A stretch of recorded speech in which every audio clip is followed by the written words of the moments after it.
name is Bobby here at Gamble. I work in tech support, and I'm one of the guys that usually tries to help host this podcast.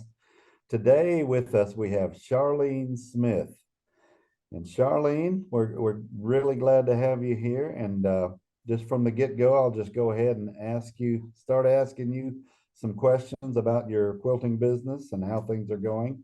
First of all, Charlene, where are you located? I'm in Baton Rouge, Louisiana, Down south. down south. So, are you one of the native Cajuns or anything like that? No, I originally born and raised in Oklahoma, North Central. Okay. And so how long have you been down there, and how long have you been doing long arming? I have been down here for 17 years, and I have been long arming for a little over 13. Okay, so 13 years you've been Yes. doing this. And so how did you first get into long arming? What made you decide to do this? So the job that I had required me to travel a lot, and I was on the road a lot. And on one of my jobs in North Carolina, I had been dropping my quilts off to be quilted at a local quilt shop. And it turns out that the girl that was quilting my stuff just lived down the road, and we were both traveling 30 minutes into this quilt shop to drop off and pick up. And so she invited me to start coming to her home. And then it grew into stay, have a cup of coffee, watch me quilt. And then it was, hey, why don't you try this? And so that started the bug. Then when I moved back down to Baton Rouge, I didn't know any long armors, didn't know what to do, and said to my husband, I wish I just had my own. And he said, well, go get one. And I said, well, it's not that easy. It's expensive. Start up. You've got to have a big room to put it in. And he's like, we'll figure it out. Just do it. And so he was my biggest supporter. I think that I probably would have overthought it. And so anyway, quit my job and bought a long arm and took off. You just quit your job and bought a long arm and started? Yes. Never no buffers never long armed before. Took classes and just jumped right in. Okay. So that's so you had no buffer time. You quit your job and started long arming.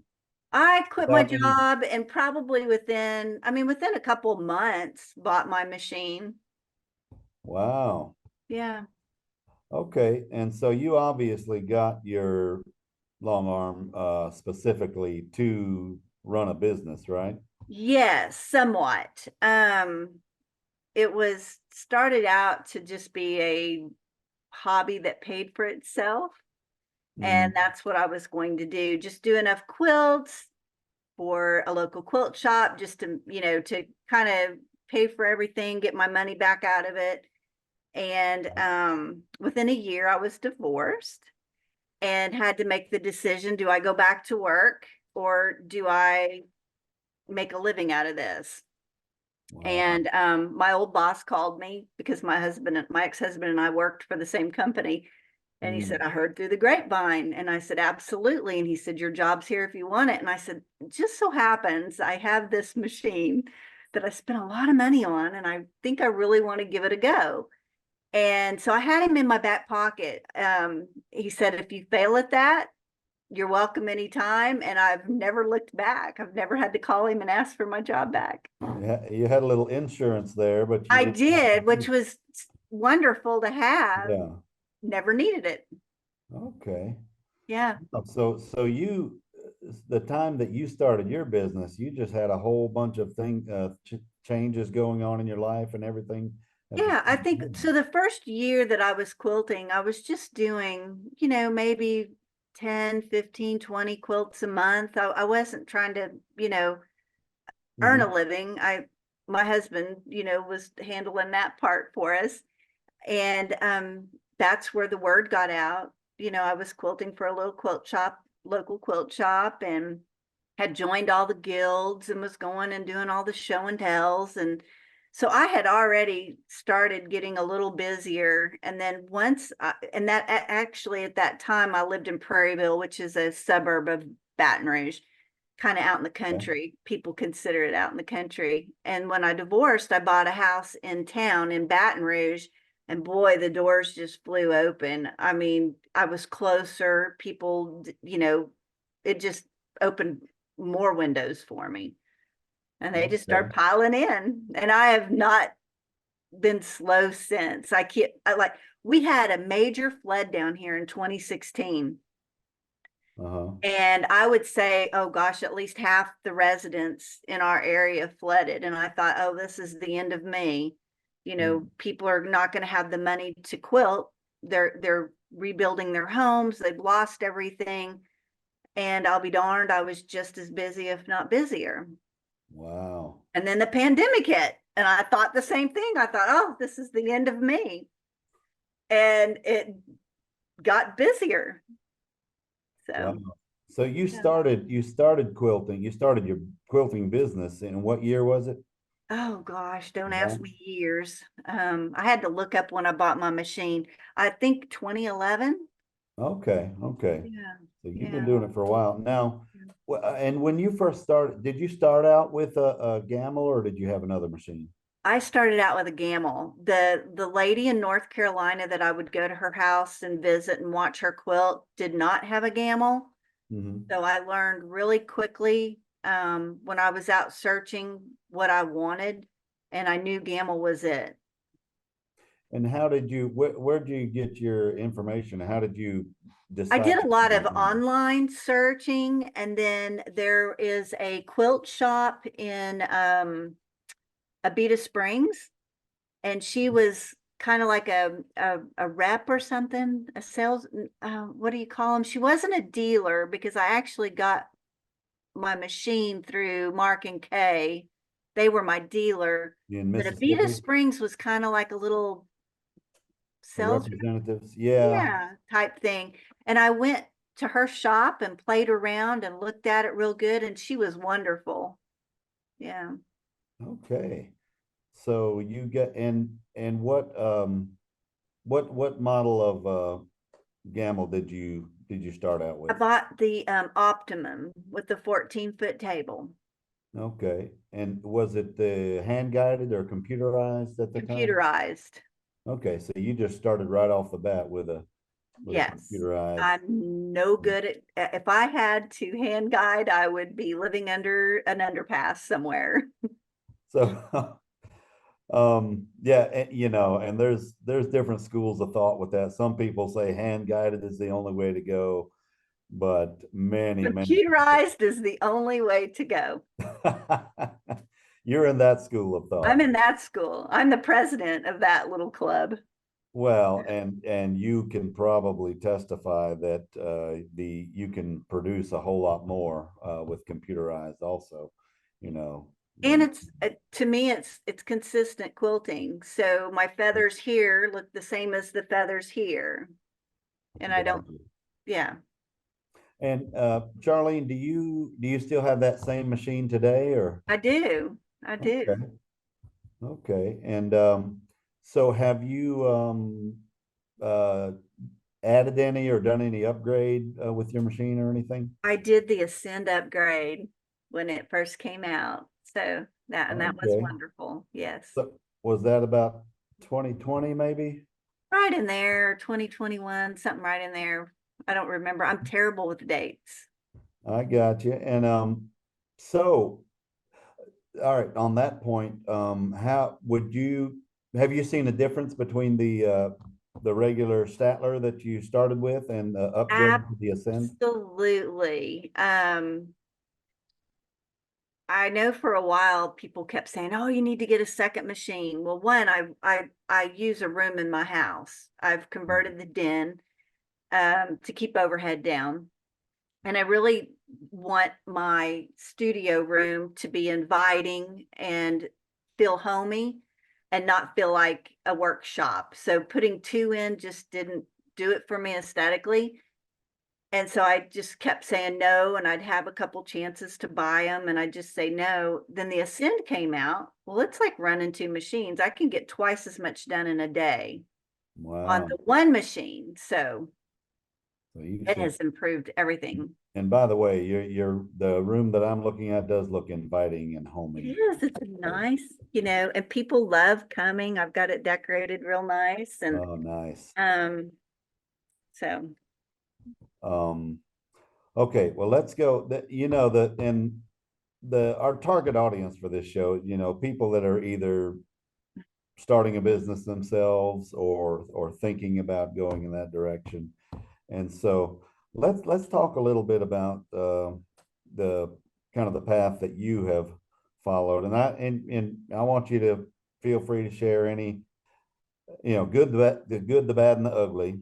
Um, Now, when you first started, I wanted to ask you, did you know did you know that there was enough long arm business available in your area, or how did that start out?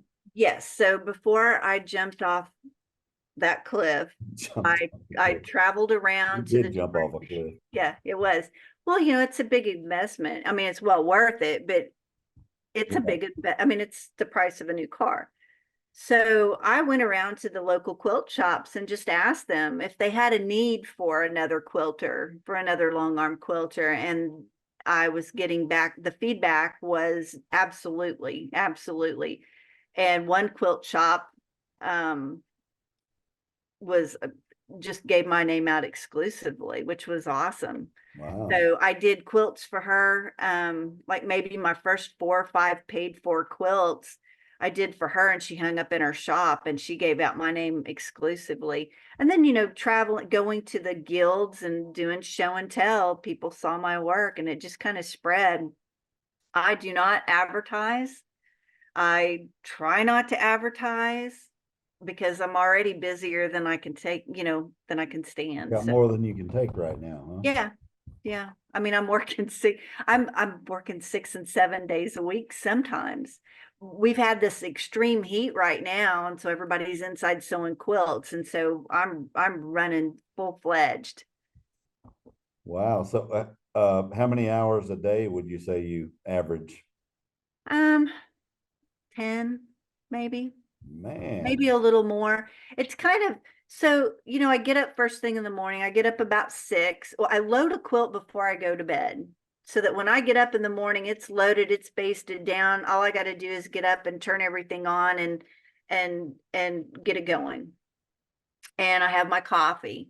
And I might quilt a row or two, and then I take a break and I run out into my garden and I'll do work out there. And depending, then I come in. I start seeing clients at 10. And so some days I might only see 2 or 3 people, and I get a lot of quilting done in the day. Some days I've got somebody coming every hour on the hour, and I might have 5 minutes in between people, to catch my breath or whatever. And so it just kind of depends, but I'm probably 10 hours. And Wow. that's not that's not like run time for my long arm. Right. Because it takes me an average anywhere from 2, 3, 4 hours for a quilt, depending on how big it is and the density of the quilting.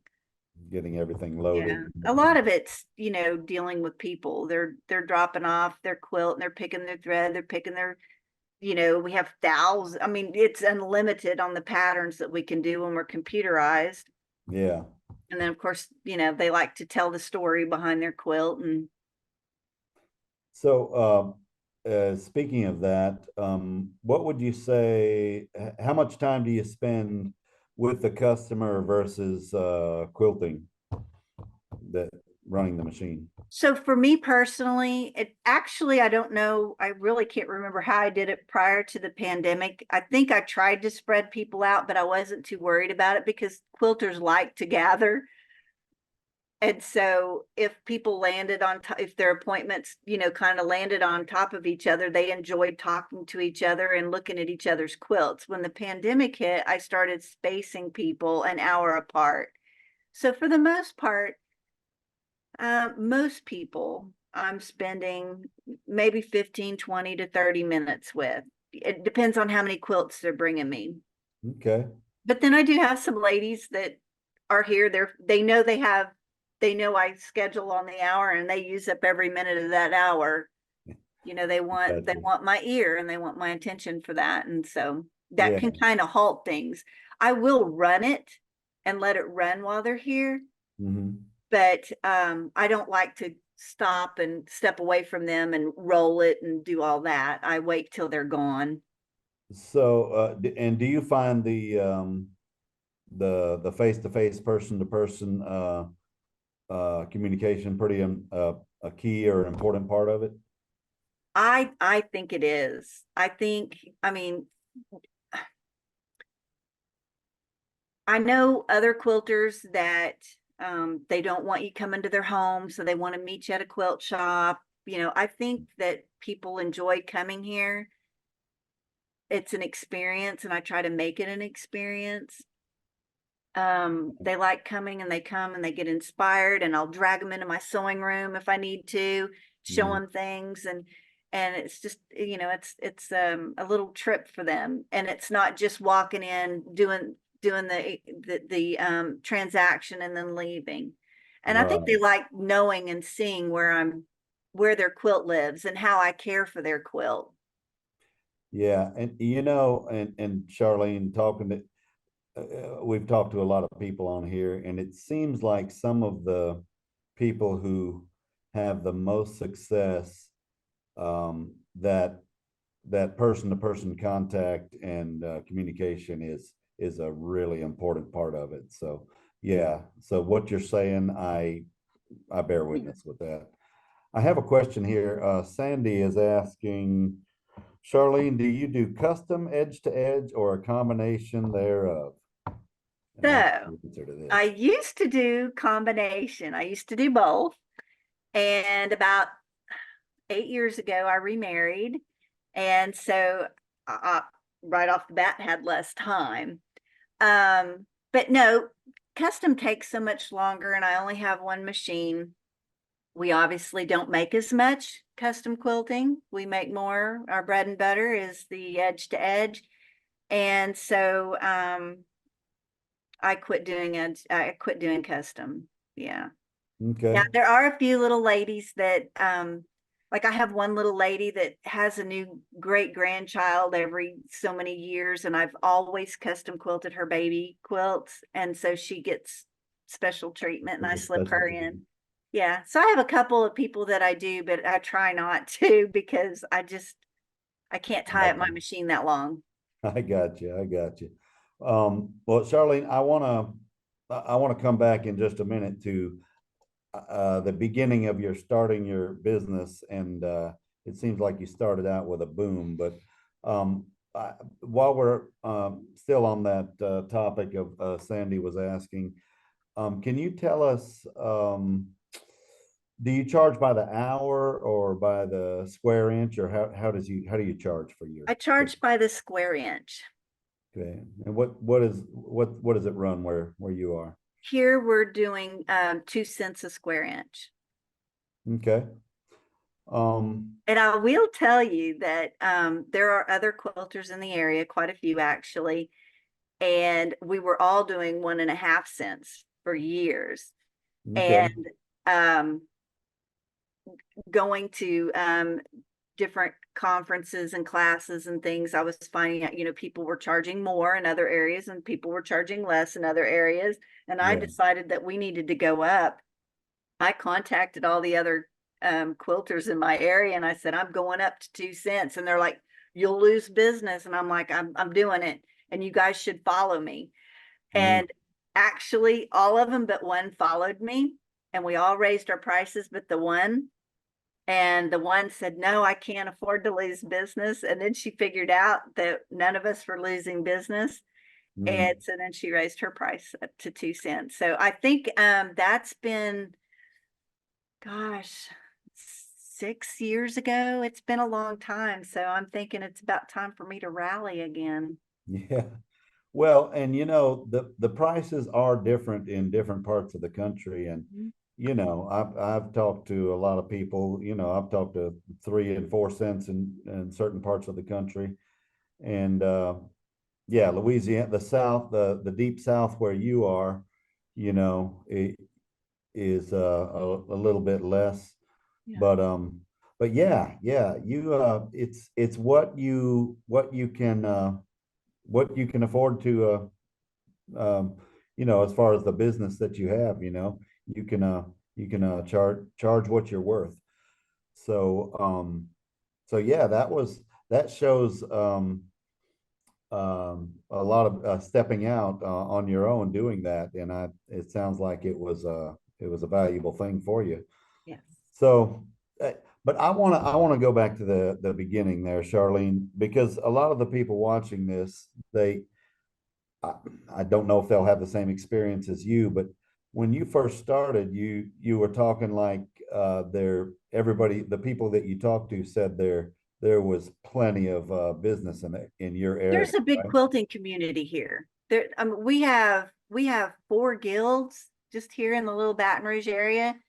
So it's a big quilting community. So, not every area is going to be as quilty as we are. There's Right. But you from the get-go, you pretty much had a lot of business from the get-go, would you yes. I say? mean, well, of course, now when I first started, I was married and I knew that my husband had agreed that I could quit my job and that I could do this, and I just needed to be able for it to pay for itself. And so I started out slow. So I wasn't making enough to earn a living on my own the first year. Mhm.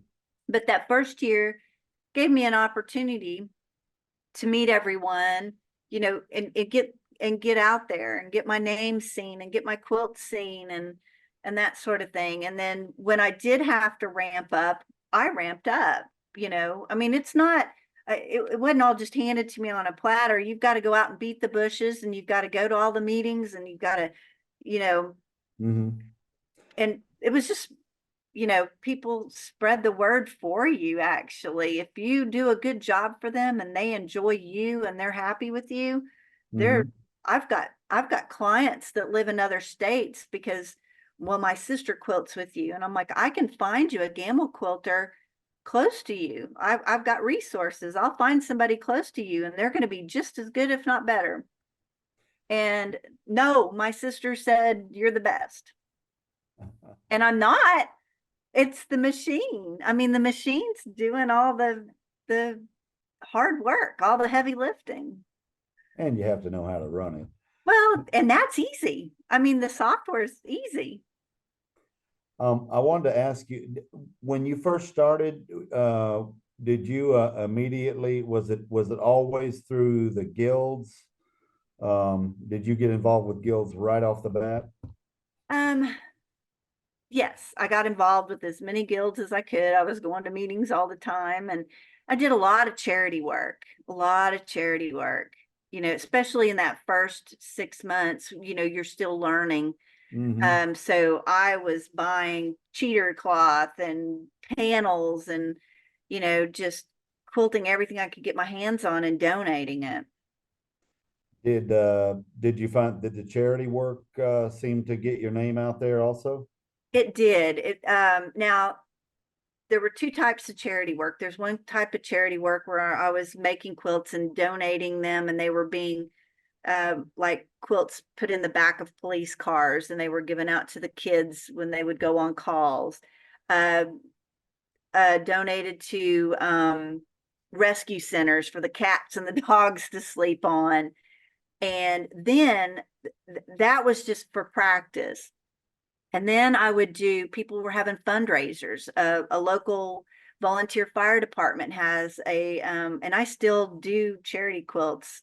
I do 2 a month. At some point you have to decide you got to put a limit on it. Mm. But then I started doing them for fundraisers, and I would say, I just asked that you put my card there, and I got calls off of that as well. Wow. Yeah. So Charlene, how many quilts a year would you say you do? Oh, I'm bad at math. but I'm doing roughly 50, 60 quilts a month. So whatever that is times 12. 50 to 60 a month? Yes. Okay, so yeah, so you're talking 1,200. Yeah, I'm doing two sometimes now. So today I did two quilts for clients, and then I've got one on of my own to do tonight. And it's actually 3/4 of the way done, and I stopped for this. And then maybe on a Sunday I may only do one quilt, Okay, but and average 50, 60 a month. okay, so that's like 600 a year, I think, or more, which is a pretty good chunk. And is this do you think that's about the rate that you've been doing all these years, or has it gone up and down on different years, like Um, pandemic and before? I would say I don't really see a down per se. Every year I make a little more. I get a little busier, And steadily going up? steadily going up. Yeah. Like when I look Okay. at my taxes at the end of the year, my accountant, I'm earning more money every year. Now there was a couple of years where I made about the same, you know, 2 or 3 years in a row, I made about the same. Okay. Um, so do you provide or sell other supplies like batting or white Yeah. fabrics? Yes. So, I buy my batting wholesale. I rent a little U-Haul trailer and I go to Texas and I pick up 30 rolls at a time. So I only have to go over about maybe once a year. So I sell that. And I also sell, and I just started this during the pandemic, notions, thread for them. Okay. Um, you know, uh, best press, stuff like that. And then 2 years ago, I started selling fabric, and I don't have a lot. I have probably about 400 bolts, and I'm not open to the public for that. It's for my clients. And Okay. so they will come with their quilt top and they'll try to pick out their backing here. And if they buy their backing fabric from me, I sew their seam together for them and they love it. Okay. Um, do you do t-shirt quilts? I quilt them all the time and I make them on occasion when I've got a couple of fundraisers that I make one for every year. And then my family, when the nieces and nephews are graduating, we do a t-shirt quilt for them. But Okay. I don't make t-shirts for sale, if that's what you're asking, to Right, right. sell. Okay, so making or quilting a t-shirt quilt, love it, hate it, or same as other quilts? Same as any other quilt. Okay. Because Yeah, to some me. people absolutely hate them. Oh, no, I no. Now, they could be rougher if people don't press their seams well, or if they don't press, but basically when I take a quilt in, if I see problems with it, I give them a dollar amount for me to fix it and I make that a high amount.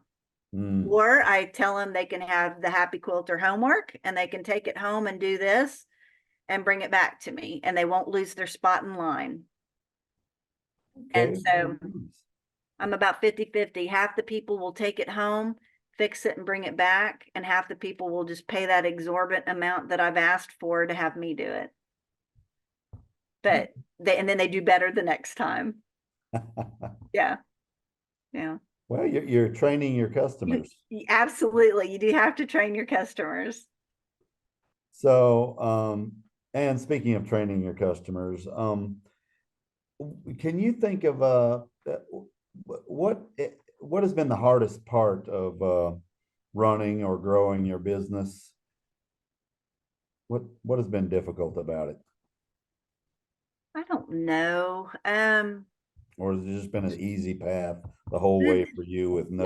it's not been easy. Let me tell you, the first month I had this, I probably was in the fetal position underneath it 50% of the time going, oh my God, what have I done?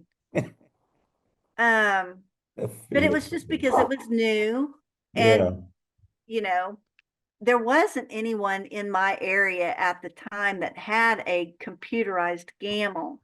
I did have a lady that had a gamble, but she was hand guided. And so she was absolutely no help to me. Um, and so I really, you know, had to pull my boots on and just, you know, um, I think the hardest thing now, I would say, like in the last, like the first couple of years, are rough because you just don't know. And then you kind of get into the groove of it. I think now it's trying to cut back. I want to work less. I'm getting older and I want to, my grandkids live 6 hours from me. I want to travel more and go see them more. And so the struggle is how do you cut back when you've got followers. I've got followers. I've got people I've been quilting for since day one. Mm. And then it's hard to tell And people. how do you cut back? Like if you want to go visit the grandkids, what do you do? I just schedule that time and Just do people it. understand. I mean, people are very understanding. And I usually ramp up. I'll usually work maybe 12, 14 hours a day for a couple days leading up to me being gone. And then when I get back, I work really hard for a couple days and it kind of makes up for being gone. But most people understand and they know. I mean, the ladies that I'm quilting for, I've been quilting for most of them for a very long time. I quit putting my cards out um, because I really don't want new business. I'm staying busy enough with what I have. And then I do have to, if I have a client that's I've had for quite a while and they have a friend that's getting into quilting, well, I can't tell that person no. So I'm still getting some newbies in. I'm not beating the bushes. Wow. I quit going to the guild meetings. I don't advertise. And I don't care if they put my name on a quilt when I do a fundraiser quilt anymore. It's like the less people know, the better off I am. So that's for me. You're anti-advertising. I'm anti-advertising. And you really don't need to. That first year, I had a website and I would put I think I was paying $50 a month, but it was taking me forever to load the pictures. I'd have to take a picture of the quilt and load the pictures of the quilts I was doing and all this and try to put new stuff on so it was fresh. Turns out the only people looking at it were the people looking at their quilt because they wanted to see their quilt on a website because that was like cool to them and my family. And so I was spending all this time and money, and it really wasn't generating anything. What generated was the charity work, the guilds, and put, word of mouth. Um, Sandy is asking, what is your turnaround time on making a quilt? For quilting a quilt, 2 to 3 weeks. And that just depends on how busy I am. Or do I have garden club one day and I want to take one day off? So it might be 2 weeks, it might be 3 weeks. But when someone drops off, they know they can expect it back in 2 to 3 weeks. So from the time they bring it till the time they pick it up, 2 to 3 weeks. Yes. Okay. And I do that, and that's self-inflicted. I know I have people that say, oh, you don't have to worry about it. But when I was quilting and dropping my quilts off at a quilter, it was 3, 4, 5, 6 months before I'd get my quilt back. And by then the excitement's gone. Heck, I can't even remember what I left them. It just wasn't.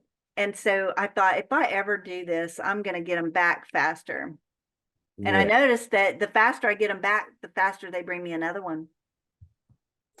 Good point. Yep.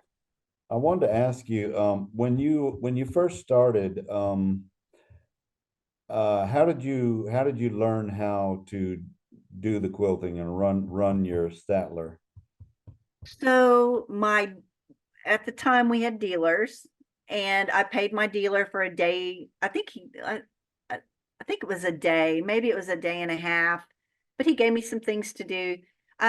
and I was already slightly, I'm not computer literate, I'm software literate.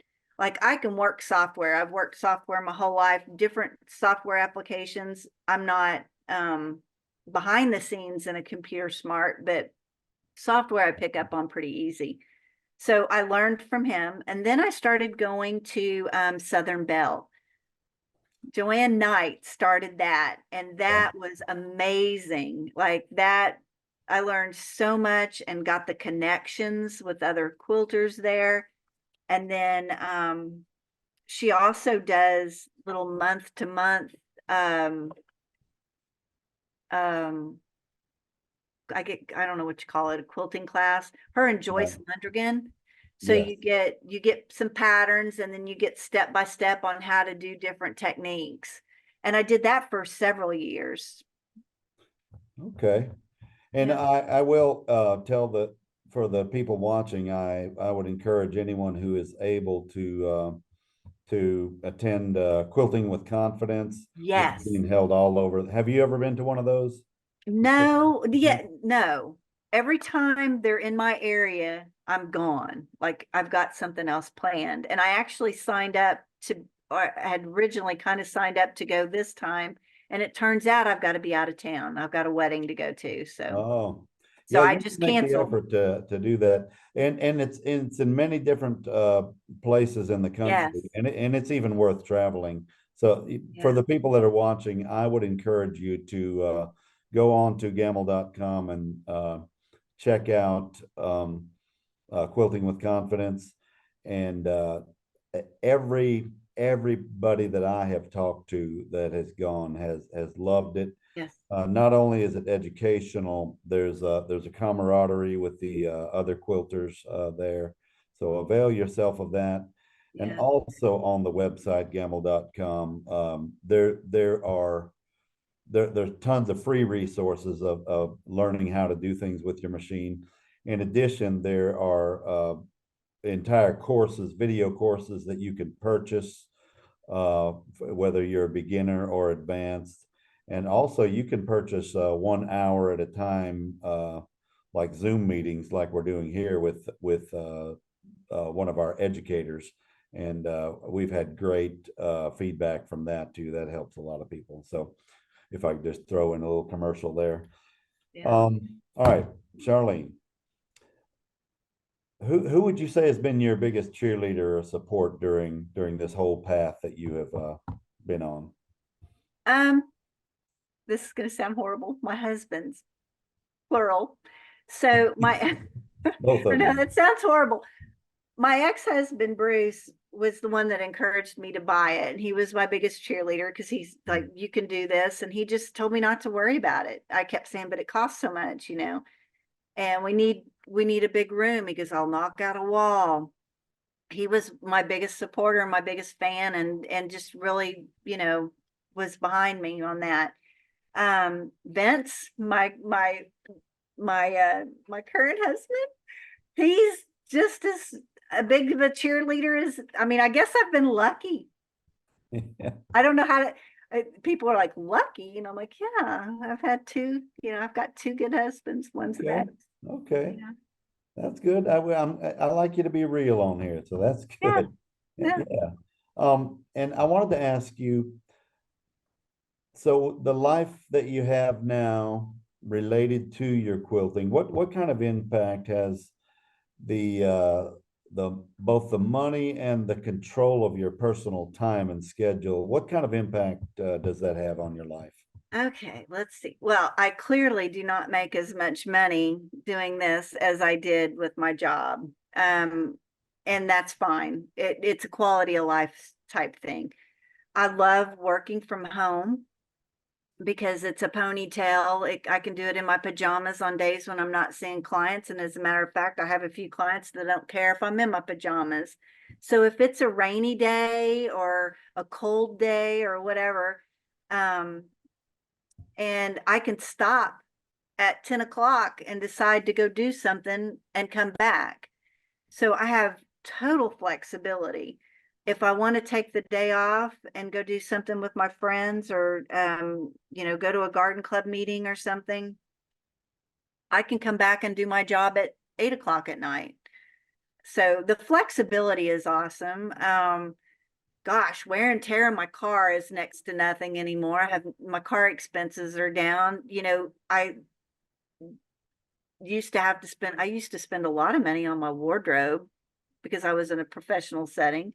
Don't need that Um, now, huh? Eating out, I get to eat from home and I get to go out into my garden.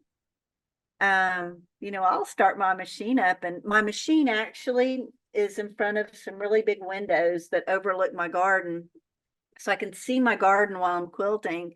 And while that's running, I'll run out that door real quick and go pick something and bring it in. So it's a quality of life.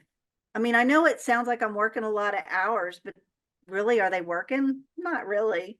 You're visiting with all kinds of ladies that come in with all these wonderful stories. And so it's kind of, I mean, I'm having fun. I don't really consider it a job.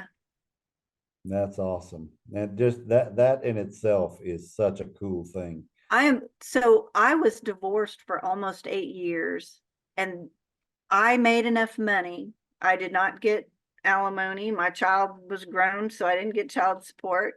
I paid my own way in life. I had a nice house. I had a nice car. I lived a nice life. I didn't, I didn't buy Gucci stuff. I wasn't rich, but I made a good, solid living off of quilting. Um, so I, That's awesome. I've been blessed. God blessed me with finding the gamble, and I'll tell that to a million people that it was Yes, probably the best decision I ever made. I was really worn out from traveling with my job, and it was just the stress, the travel, um, gotcha. the way things, HR, the way things were just going. When I first started working, um, you were you were expected to have a good work ethic, and it was just a different environment. And then the longer I went on, it was, well, you can't expect her to do her job because her uncle is so and so. You couldn't. It got messy. Wow. Yeah, they wanted to play on their phones, and they wanted to. They came to work and they expected a paycheck, but didn't expect to do the work for it. I was in supervision, so um, and I'm a bit of a workaholic, so it didn't go well with me. So it sounds like your current career is Stress free. yeah, I was gonna say a little bit less stressful. I was gonna see. Yeah, my little work partners. I've got two puppies. Oh, okay. What Yeah, kind are they? they are Shih Tzus. They're 14 and 15. They're napping right now because they're little old men. They're But 14 and 15? yes, Oh, they're pretty far along in dog yeah, years. they Yeah. are. Well, great.